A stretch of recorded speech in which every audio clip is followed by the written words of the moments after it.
Eu fiquei um homem diferente porque comecei a dar muito mais valor à vida que não daria se não tivesse passado por isso.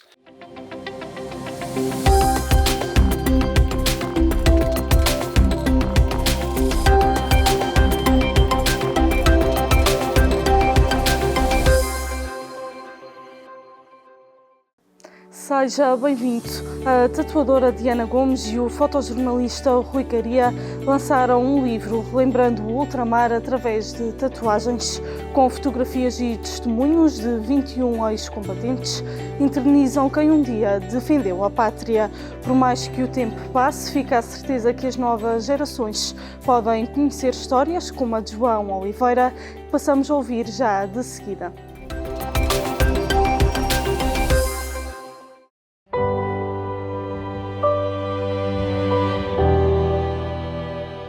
Não tinha medo nenhum de ir para a Guiné.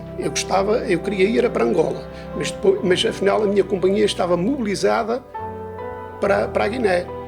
Eu não tinha medo de ir, mas tinha medo de não voltar. Mas voltei.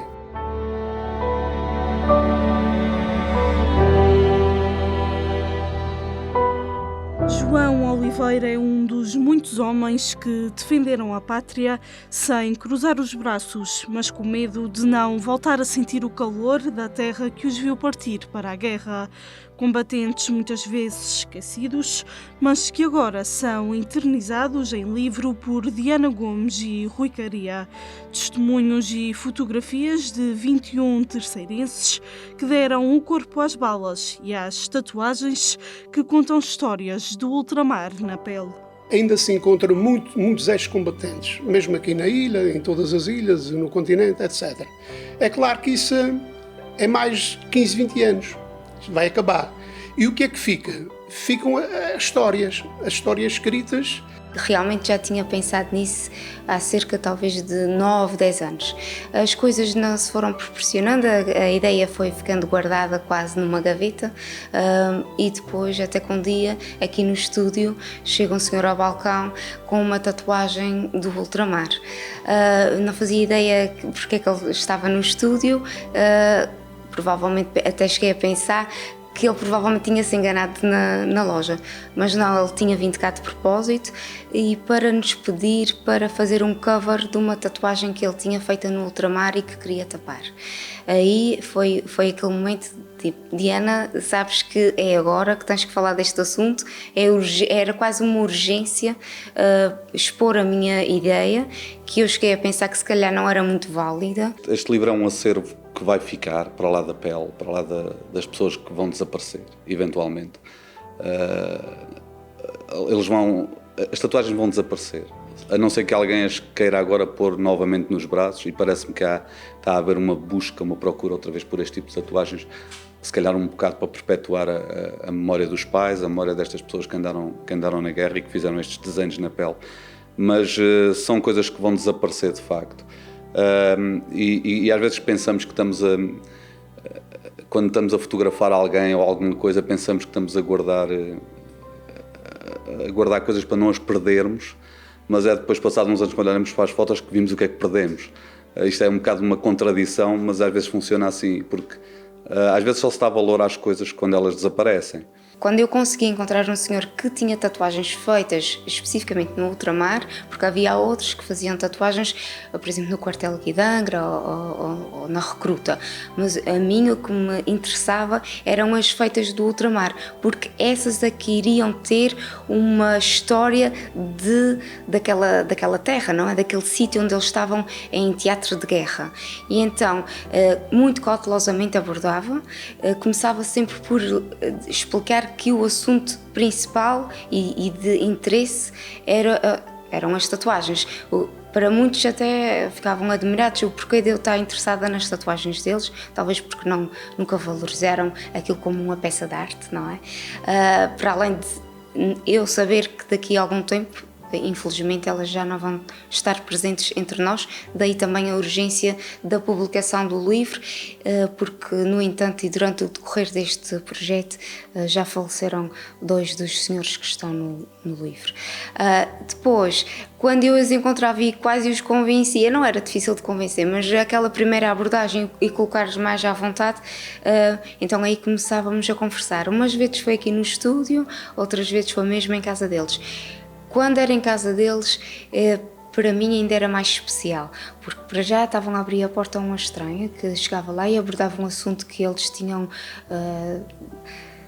às vezes até nem vontade se calhar de falar dele, não é? Portanto, só aí já era uma coisa muito íntima e eu estava na casa deles a falar daquele assunto. Nós, quando fotografamos alguém, quando fazemos um retrato de alguém, nunca fotografamos a pessoa a ser fotografada. Isso faz toda a diferença, porque ela está preparada para a fotografia. Eu costumo dizer que a fotografia das pessoas está entre as poses, é ali que vive a pessoa, algures, não é na pose em si, porque a pose é a pessoa a posar, portanto não há ela na realidade, há ela a ser fotografada. E estas pessoas, há uma coisa que eu digo no prefácio do livro, que eu nunca as quis incomodar, porque nós fomos à casa da maior parte deles, alguns vieram aqui ao estúdio da Diana, mas a maior parte foi fotografada em casa e eu nunca os quis incomodar. Não usei flash porque não uso naturalmente, usei câmaras pequenas, usei distâncias focais relativamente de ângulo relativamente aberto para me aproximar deles, mas nunca eu queria um máximo deles, mas nunca sempre sem querer invadir o espaço deles e a intimidade deles. Um trabalho em conjunto. O Rui ajudou na revisão dos textos da Diana e a Diana ajudou na curadoria das fotografias do Rui.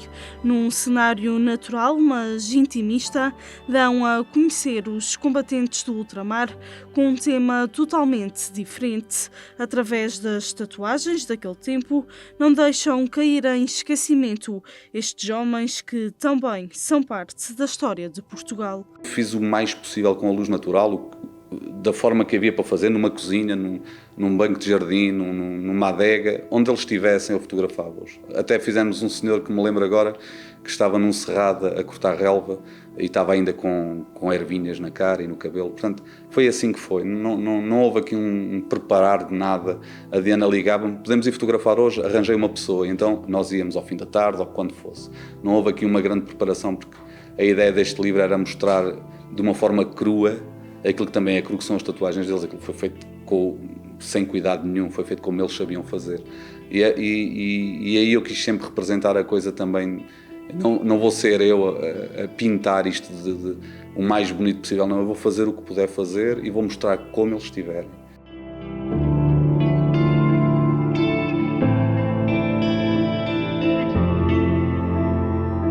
Na pele, os ex-combatentes guardam a saudade, o amor e a honra em defender a pátria.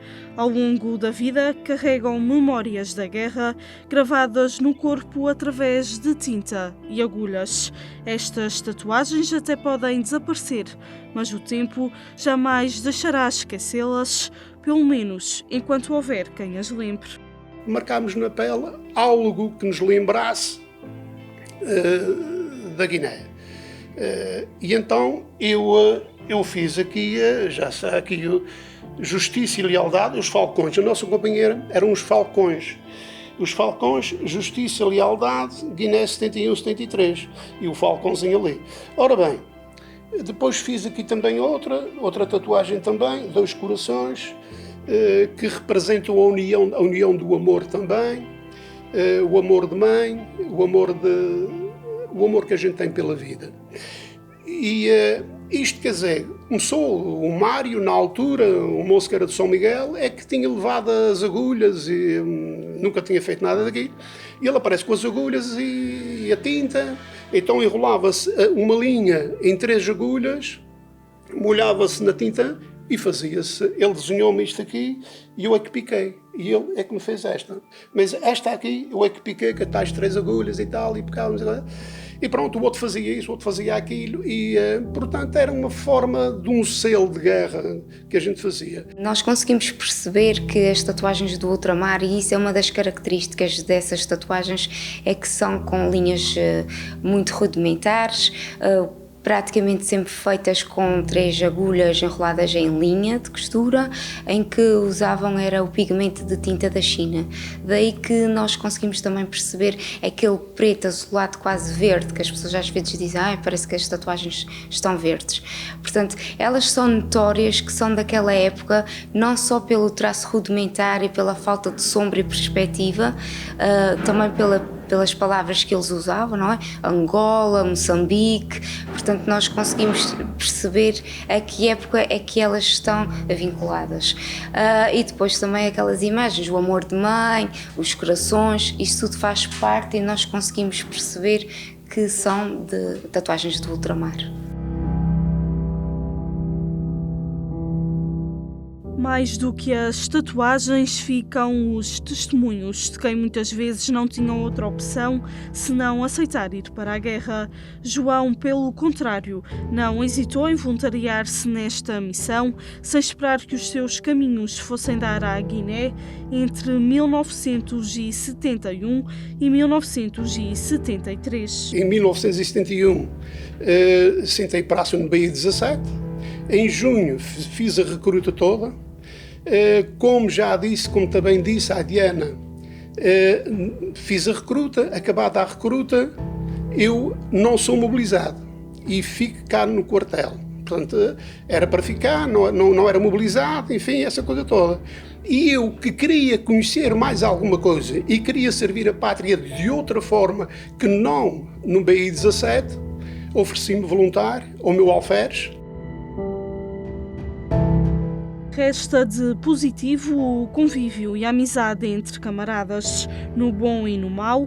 Também ficam as histórias de cada amanhecer diferente, os traumas e o sentimento de dever cumprido. Em Binta passámos a noite e o meu amigo António Luís Parreira, natural da Ribeirinha, estava ao meu lado e estávamos a dormir na vala e estávamos a conversar na ida a Guidás, que era um perigo muito grande. E há uma conversa que ele diz assim: minha mãe, se soubesse como eu estou aqui, ou como estamos aqui a dormir, nesta boa cama que é a vala, em cima da terra, em cima de pedra, enfim, o que ela ia chorar. Foram as últimas palavras que eu ouvi do meu amigo António Luís Parreira. Quando de manhã que equipámos, toca para cima, o António Luís Parreira era condutor e estava a conduzir o Animoc. Quando eu vejo o António Luís perto do Animoc, eu vejo que ele tinha o varandinho da capota, os ferros da capota, mas não tinha a capota. E eu e outro colega meu fomos ter com ele: só, António, tens que tirar rapidamente os ferros daí, porque isso é um perigo terrível. O perigo era, se arrebentasse uma mina, ele podia morrer no ferro, quando fosse projetado. E ele disse que não havia problema, que não vale a pena tirar isso, não há problema, coisa e tal.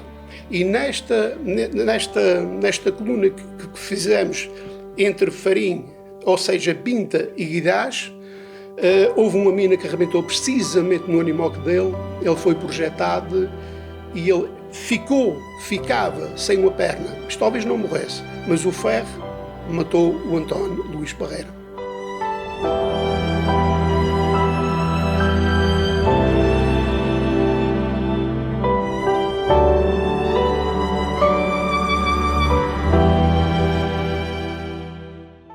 Há uma última vez que vamos fazer aquela coluna e a partir dali nós vínhamos embora. Acabava-se. E o que é que acontecia? Naquela altura, nós íamos à frente. O quarto grupo, ia na cabeça da coluna, porque aquilo ia um grupo, e o primeiro, segundo, terceiro, quando chegava ao quarto, ia à frente. Pronto. E nós, naquele dia, íamos à frente. E quase sempre éramos atacados. Tínhamos uma emboscada. E a emboscada era fatal. Ou podia-se morrer ou ficar mutilado. E então, eu aquela noite, naquela tarde e durante a noite, tudo o que eu fazia, havia uma voz que me dizia na minha cabeça: amanhã vais morrer. Eu fui beber uma cervejinha, mais um amigo, é a última cerveja que bebes. E tudo o que eu fazia, a voz dizia-me: amanhã estás morto. E eu, à noite, eu digo assim: bom, eu tenho uma coisa, que isso é não ir realmente na coluna. Vou dizer que estou doente. Estou doente, agora não vou deixar morrer. Há uma voz que desde ontem me diz que eu vou morrer, portanto eu não vou. E aquilo meteu-se-me na cabeça, lá dormi, passei por uma dorna a dormir, qualquer um de nós nem sequer não dormíamos, mas houve ali um pouco que eu pensei que tinha dormido e quando acordo eu penso naquilo tudo e digo assim, João, tu não és um cobarde, agora cá, e tens os teus amigos e tens isso tudo, tu tens é que andar. Toque equipar e coisa e tal, e aquela voz desapareceu. Eu fui contra a própria voz que me martelava na cabeça que eu ia morrer. Fomos, fizemos tudo, à volta para baixo, não fomos atacados para cima, não fomos atacados para baixo e depois de passar aquela zona de perigo, os carros pararam e a gente atirou as armas e fez uma festa em pleno mato. Importava, acima de tudo, sair vivo do ultramar. Era esta a esperança. Tardou e, por mais que custasse acreditar, o dia chegou. O calendário marcava 23 de setembro de 1973, quando um avião da TAP chegou à base das Lajes para trazer de volta estes guerreiros às suas mães, esposas e irmãos. Quando a gente chega à base das Lajes, quer dizer, todos nós pensávamos que era mentira. Mas afinal era verdade. Começámos a ver, à base das Lajes, era aquele pessoal lá à espera todo, os nossos familiares. Foi uma alegria enorme a gente chegar a casa. Chegámos em setembro, houve as festas das Lajes logo a seguir. E eu sou da freguesia de São Bento, e eu com um colega meu resolvemos ir aos touros às Lajes. E até na altura não estávamos namorados, nem eu nem ele. E a gente ia à procura de ver se já achava a mulher da nossa vida, enfim, aos touros. E quando chegamos, só para se ver a forma que nós chegámos aqui e a forma que a gente via lá, quando a gente vai descontraídos a ver as pessoas, a ver as moças nas varandas, nos palcos, havia uma carrinha. Não me lembro o que é que ela estava lá a fazer, não sei se era daquelas vendedoras ambulantes, não.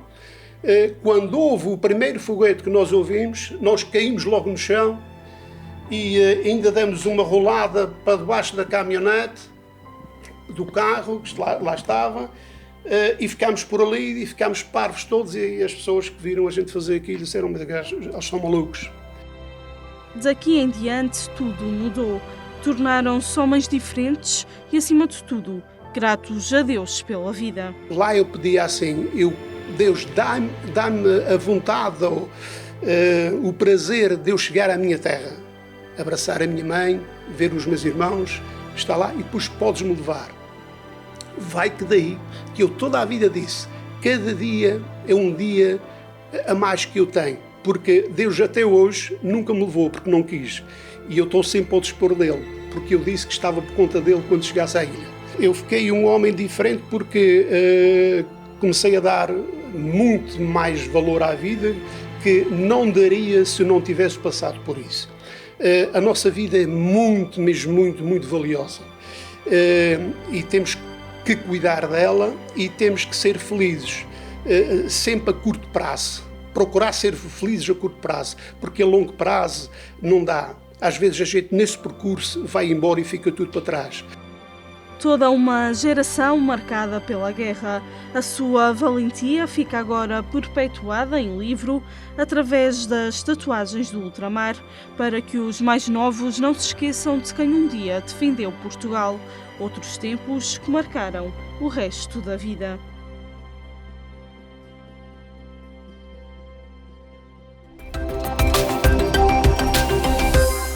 Ultramar na pele é assim um perpetuar do tempo e das memórias da guerra que estão gravadas no corpo dos ex-combatentes, mas também em livro. Quanto a mim, despeço-me por hoje com o compromisso de regressar já amanhã. Até lá.